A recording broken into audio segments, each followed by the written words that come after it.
Bismillahirrahmanirrahim. Assalamualaikum warahmatullahi wabarakatuh.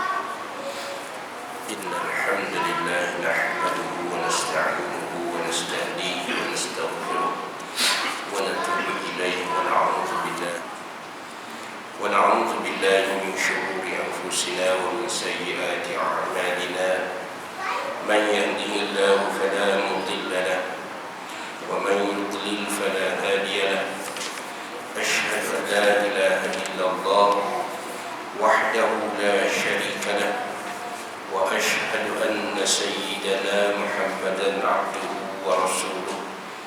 اللهم صل وسلم وبارك على سيدنا محمد المبعوث رحمة للعالمين الهادي إلى صراطه المستقيم ناصر الحق بالحق وعلى آله وصحبه أجمعين. اللهم سبحانك لا علم لنا إلا ما علمتنا إنك أنت العليم الحكيم ولا حول ولا قوة إلا بالله العلي العظيم. اللهم رب اشرح لي صدري ويسر لي أمري واحلل عقدة من لساني يفقهوا قولي. اللهم ارزقنا الفهم والعلم فهم النبيين وحفظ المرسلين وارزقنا الحكمة والعقل وفقهنا في الدين وعلمنا التأويل برحمتك يا أرحم الراحمين. اللهم لا سهل إلا ما جعلته سهلا وأنت تجعل كل حزن إذا شئت سهلا. اللهم اتمم لنا نورنا وتمم لنا بكل خير يا ارحم الراحمين. Amin ya rabbal alamin. Amma ba'd. Muslimin sedang jemaah yang dirahmati dan dikasihi Allah Subhanahu wa taala. Pertama sekali minta maaf kalau malam ini suara saya ini lain sikit. Dan hari ini masuk hari yang kedua. Suara ini tak pedok. Semua sikit ada bahasa semua dah batuk sikit. Jadi suara tu bunyi lain sikit lah. Baik tuan-tuan dan puan rahmati dan dikasihi Allah Subhanahu wa taala. Perbicaraan atau perbincangan kita dalam kitab fiqh manhaji sukatan pelajaran fiqh dalam mazhab Imam Asy-Syafi'i. InsyaAllah malam ni kita guna buku jilid yang pertama ataupun siri pertama yang menguraikan tentang bab ibadat. Dan bab ibadat kita masih lagi berada di bahagian yang awal, iaitu mengenai bersuci. Dan malam ini kita masuk di buku surat 83 berhubung dengan al-jabair wal rasaib. Al-jabair wal rasaib, iaitu ikatan dan balutan. Di dalam bab bersuci, satu perkara yang kita semua perlu tahu ataupun kita semua perlu faham mengenai balut dan ikat. Al-jabair maknanya ikat, as-saib maknanya ialah balut.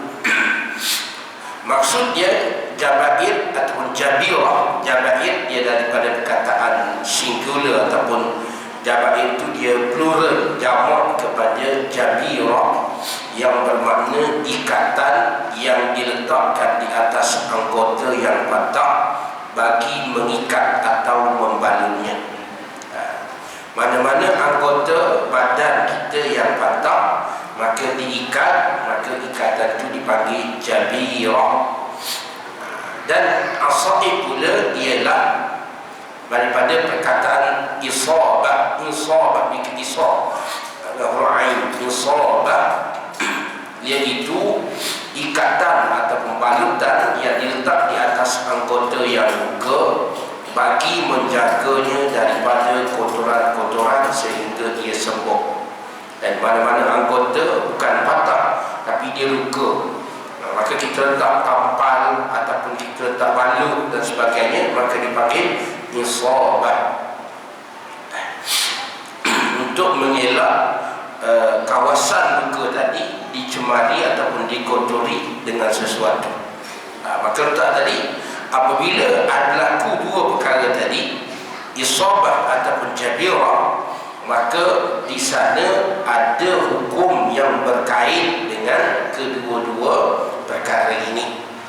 Sama ada besar ataupun kecil yang kita letak, sekiranya ikatan atau balutan tadi menghalang air untuk sampai kepada kulit, maka di sana ada hukum yang dibicarakan mengenainya. Bila kita balut ataupun kita ikat dan ikatan ataupun balutan itu menyebabkan sama ada kita tidak boleh atau tidak boleh menggunakan air dengan secara sempurna, ataupun menyebabkan kalau guna air pun dia tidak sampai kepada kulit untuk sama ada untuk mengambil wudu, bersuci ataupun untuk mandi. Tak kira kita guna plaster, contoh biasanya orang kita guna plaster kecil, dan plaster yang kita balut, yang kita tampal di anggota tubuh kita, terutama sekali anggota wudu, bila mana kita nak ambil wudu, plaster tadi kita tak buka. Kecuali plaster tu kita boleh buka. Kalau kita tidak boleh buka sebabkan luka ataupun sakit yang berlaku boleh menyebabkan sesuatu lain, maka di sana ada hukum yang berkait dengannya dalam bab bersuci. Dalam bab bersuci, maknanya bila kita bersuci dalam Islam ni ada dua. Satu namanya wudu, satu lagi namanya ialah mandi. Bila sebut bersuci, dia ada dua. Satu wudu, satu lagi mandi. Bersuci maksud di sini iaitu kita menyucikan tubuh kita daripada dua hadas ataupun dua kotoran. Dari sudut hukum namanya hadas ataupun hadas saghirah, hadas kecil, dan satu lagi hadas besar. Hadas kecil cukup dengan mengambil wudu, manakala hadas besar perlu kepada mandi, tidak cukup dengan mengambil wudu. Manakala yang kita basuh badan kita yang kotor, yang kena najis atau sebagainya, itu dipanggil salah satu daripada bersuci, iaitu membasuh anggota-anggota ataupun tempat badan yang terkena najis ataupun terkena kotor. Baik, muslimin dan muslimat dan rahmati dan dikasihi sekalian, dua perkara tadi iaitu al-jabirah dan as-isabah,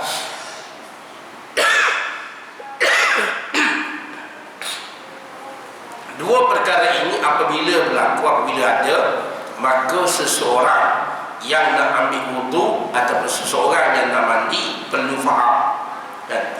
Bila kita luka, sama ada kerana aksiden atau sebagainya, ataupun jatuh, patah, dan bila mana kita nak mengambil wudu, kita kena tahu bagaimana hukum atau cara mengambil wudu yang sepatut dan seharusnya. Baik, dia sebut di sini hukum al-jabair dan al-isabah ataupun al-asa'i.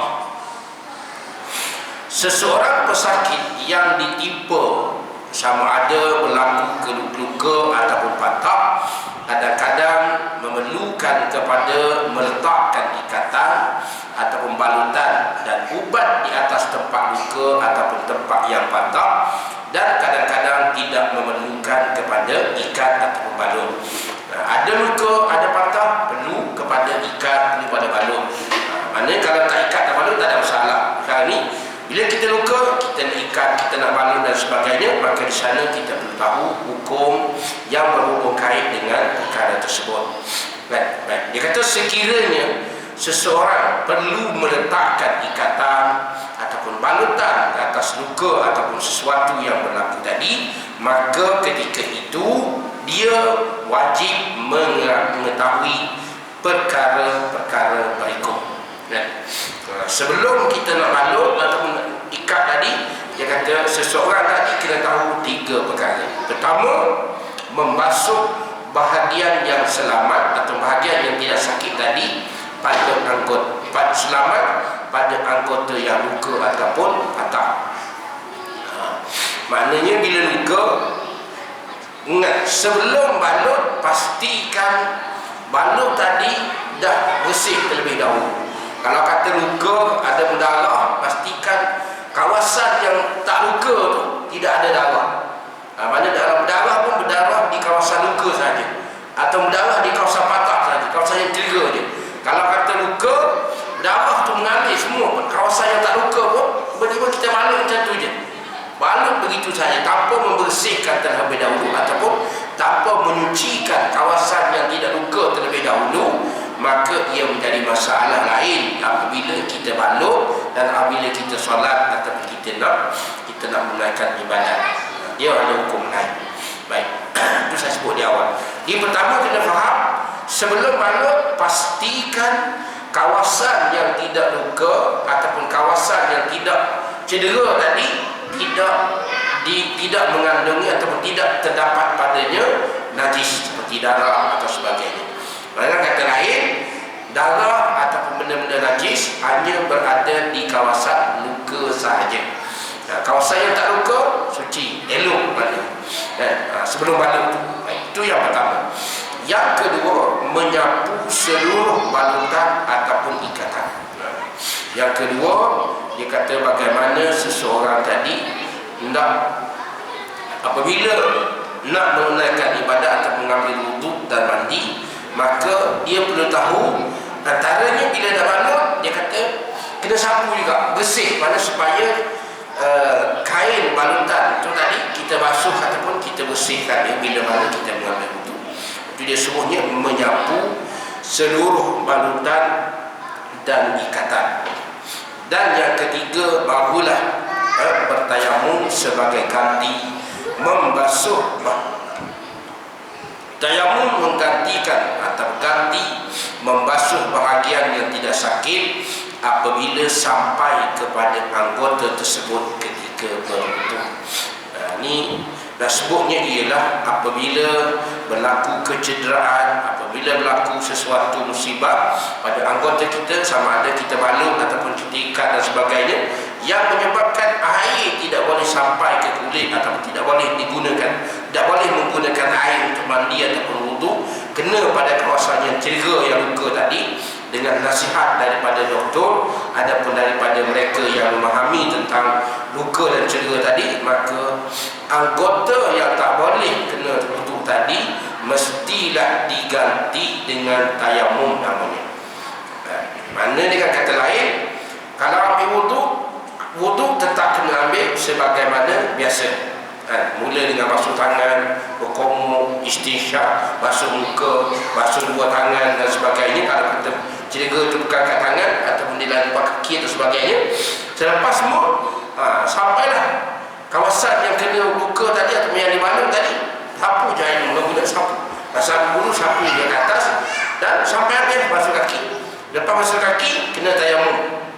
Tayamum iaitu sebagaimana hukum tayamum biasa, iaitu 2 kali tepuk, darbatani, 1 kali tepuk untuk kita sapu debu tanah tadi di muka, dan yang kedua, tepuk yang kedua untuk kita sapu debu tanah tadi pada tangan sampai ke pergelangan ataupun sampai ke siku kiri dan kanan. Dengan niat tayamum ini untuk mengganti kawasan yang tidak boleh digunakan air, tak boleh guna air. Maknanya bukan ganti wudu. Kalau mandi begitu juga, kecuali memang dia tak boleh mandi langsung. Satu badan ni dibalut. Contoh kita kata seorang yang terbakar, habis kita kata kulitnya hangus, terbakar, kulitnya cedera, maka dibalut seluruh badan, tak nampak. Bagaimana dia nak wudu?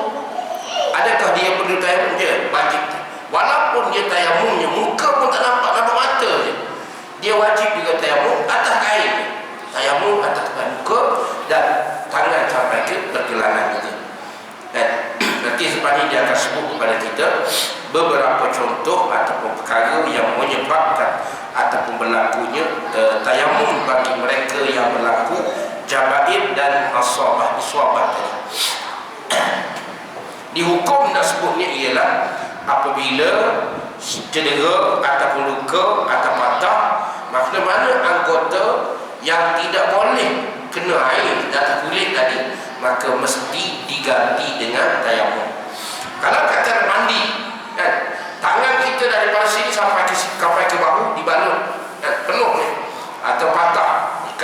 Maka mandi macam biasa, anggota lain kena mandi macam biasa. Cuma yang tak boleh tangan ni tak boleh kena air, maka ganti dengan tayamum. Walaupun tangan ini dibalut, maka tayamum tetap juga. Kita tepuk yang pertama, sapu di seluruh muka, dan sapu yang kedua, sapu juga kawasan. Walaupun balut dipenuh ni, kena sapu juga ke atas balutan. Sama ada balut itu di anggota wuduk seperti tangan ataupun kaki atau kepala. Kan orang yang cedera atas kepala, macam mana dia sapu kepala dia, pasal muka dan sebagainya. Maka cara sebagaimana biasa, tak ambil wuduk mesti berwuduk sebagaimana biasa. Selepas daripada itu, barulah ia disebut sebagai bertayamum untuk ganti.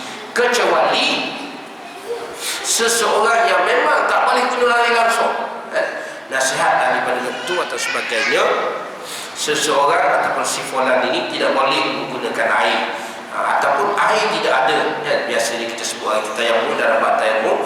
Apabila air tidak ada, langsung tak ada air, maka bila tidak ada air, bolehlah bertayamum.